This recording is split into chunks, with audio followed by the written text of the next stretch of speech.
Cinema വിശേഷങ്ങൾക്കും ഗോസിപ്പുകൾക്കും ദാസനും വിജയനും. ഈ channel ഇപ്പോൾ തന്നെ സബ്സ്ക്രൈബ് ചെയ്യുക.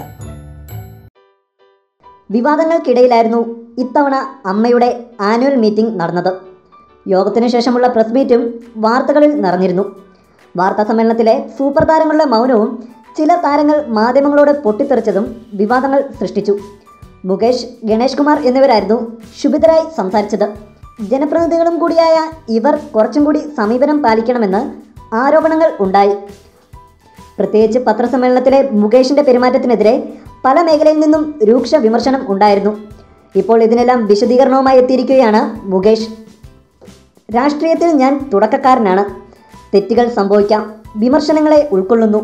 അമ്മയുടെ വാർത്താ സമ്മേളനത്തിൽ നടിക്കെതിരായി മോശമായി താൻ ഒന്നും പറഞ്ഞിട്ടില്ലെന്നും മുകേഷ് പറഞ്ഞു. പുതിയതായി രൂപം കൊണ്ട വനിതകളുടെ സംഘടനയെക്കുറിച്ചുള്ള ചോദ്യങ്ങളും മാധ്യമപ്രവർത്തകരുടെ ആവർത്തിച്ച ചില ചോദ്യങ്ങളും ആയിരുന്നു മുകേഷിനെ ചൊടിപ്പിച്ചത്. ക്ഷമിക്കുന്നതിനൊക്കെ ഒരു പരിധിയുണ്ടെന്ന് പറഞ്ഞായിരുന്നു മുകേഷ് പറഞ്ഞു തുടങ്ങിയത്. വനിതാ സംഘടനയുടെ ആള് ഇവിടെ വന്നു പറഞ്ഞു ഞങ്ങൾ ഒപ്പമുണ്ടെന്ന്. പിന്നെ നിങ്ങൾക്കെന്താണ് പ്രശ്നമെന്ന് മുകേഷ് മാധ്യമങ്ങളോട് ചോദിച്ചു.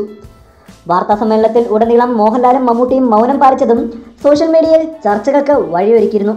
കൂടുതൽ സിനിമാ വിശേഷങ്ങൾക്കും വാർത്തകൾക്കും ഈ ചാനൽ ഇപ്പോൾ തന്നെ സബ്സ്ക്രൈബ് ചെയ്യുക.